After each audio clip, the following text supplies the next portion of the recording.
hard techno, once seen as too dark, too European, become the sound-dominating American festivals? Rewind a few years. If you told your average EDC bro in 2018 that the main stage would one day be blasting 160 BPM shrons, they'd probably laugh in your face, chug a White Claw, and go back to the Chainsmoker set. But then came Sara Landry, a Texas raver turned techno priestess who went from throwing her own warehouse parties to literally hijacking circuit grounds at EDC. Trim blew up on TikTok with chaos edits that looked more like metal shows than raves, and DJ Snake launched a whole new alias just to go darker and heavier than his festival pop catalog ever would. So the question isn't just why America suddenly embraced the world's most relentless genre, it's what does it mean when the underground becomes main stage? To answer that, we gotta start with Europe.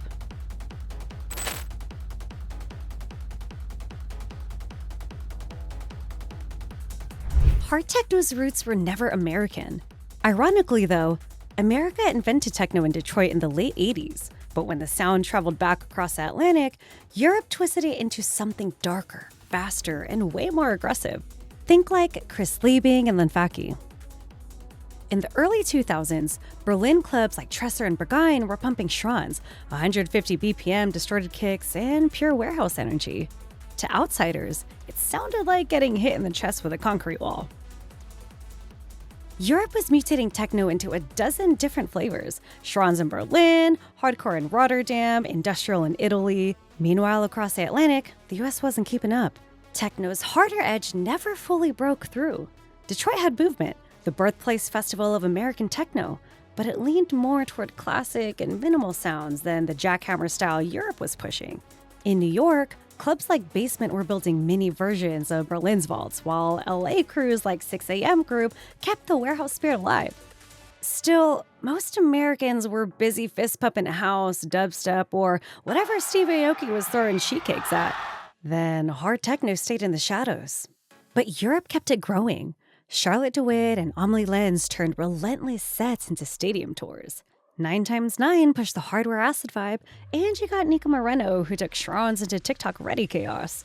The US wouldn't catch on until social media cracked the door wide open, and the person who kicked it down was from Texas.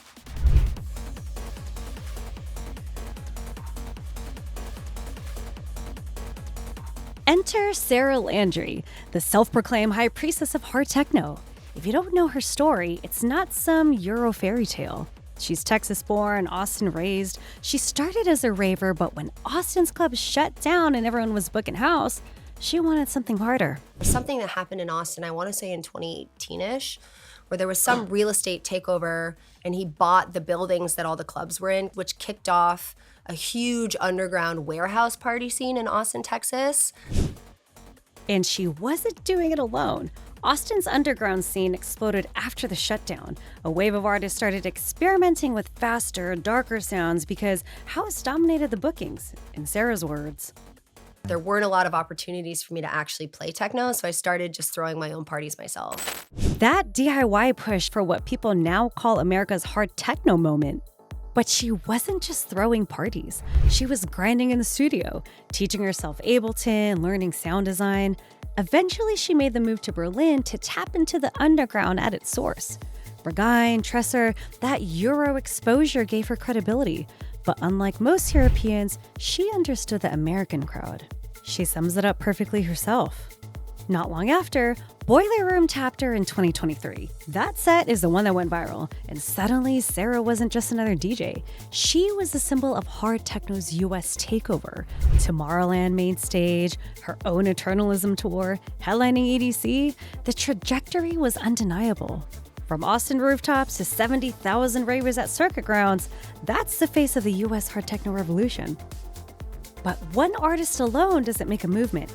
Revolutions need infrastructure, and globally, collectives like Hollowdeck are building exactly that. Platforms that give rising artists space to grow into tomorrow's festival stages. Whether it's bass, trap, or hard techno, Hollowdeck is curating the next era of dance music culture.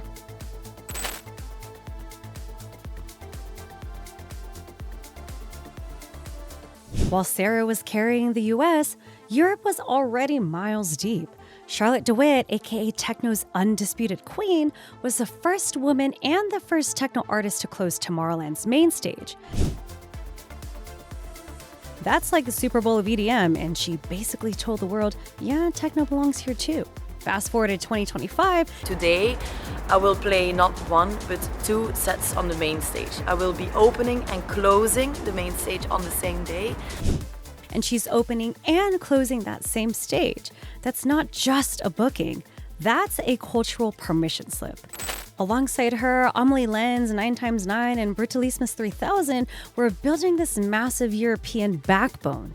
Festivals in Belgium, the Netherlands, Germany, they'd been treating 150 BPM like cardio training long before America even noticed. But then, the Chaos Kids showed up. Nico Moreno and Trim became TikTok's favorite techno memes. And here's where the meme machine really kicked in. Fans started calling it pre-workout music, or hardstyle without the cheese. Others just spammed TikTok techno in the comments like it was an insult. But honestly, the hate only made it bigger. Clips of the mosh pits inside tents, kids climbing rails, it felt less like Berlin minimalism and more like a metal show. And that chaos was exactly what Gen Z wanted. Reddit threads called it business techno cosplay, but Gen Z doubled down like, who cares if it's pure? It's fun. That back and forth arguing didn't kill it, it fueled the algorithm. Hate became fuel, and like clockwork, TikTok turned them into global names. For American ravers, those clips were basically a trailer for what was coming next. But Europe wasn't the only place experimenting. Some of EDM's biggest names were starting to get curious too.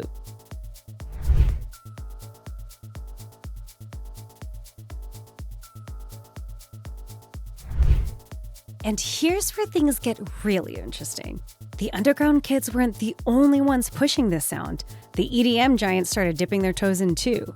Take DJ Snake. Yeah, the guy behind Turn Down for What decided he needed to go heavier, like way heavier. So he launched The Outlaw, not pure hard techno, but a darker, heavier alias leaning into industrial drops and techno aesthetics. Seeing a stadium-sized name go that route showed how far the crossover had spread. Then there's Kayzo, famous for dubstep meets metal. He built a full side project called Hive Mind with other bass producers, Space Laces and Must Die. Think Avengers, but instead of saving the world, they're turning bass heads into techno kids, one drop at a time. These moves connected 2 worlds, warehouse techno kids and massive EDM crowds. Suddenly, techno wasn't just Europe's thing anymore. It's showing up in LA, Vegas, Miami, and once those worlds collided, US festivals couldn't ignore it any longer.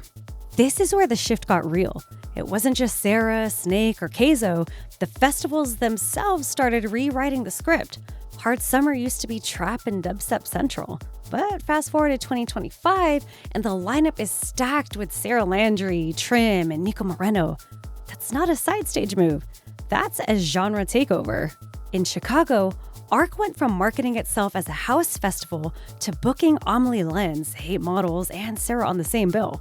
Even Texas, where EDM was once all bass, now has Hocus Pocus Festival booking Ogus right next to dubstep heavyweights. The signal couldn't be clearer. Hard techno isn't an afterthought anymore. It's a headline sound.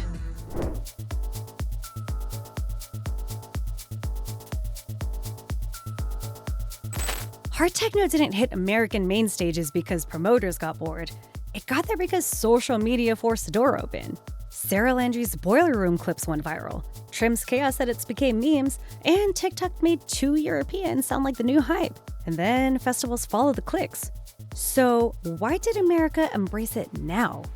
Fans were burnt out on predictable EDM drops. They wanted faster, darker, sexier, and more relentless energy. Gen Z culture already thrives on chaos and short attention span content, and hard techno felt built for it. As Ogu said, people party for the experience now, not traditional clubbing anymore. Hard techno gives that. Raw, unfiltered, and finally in the spotlight.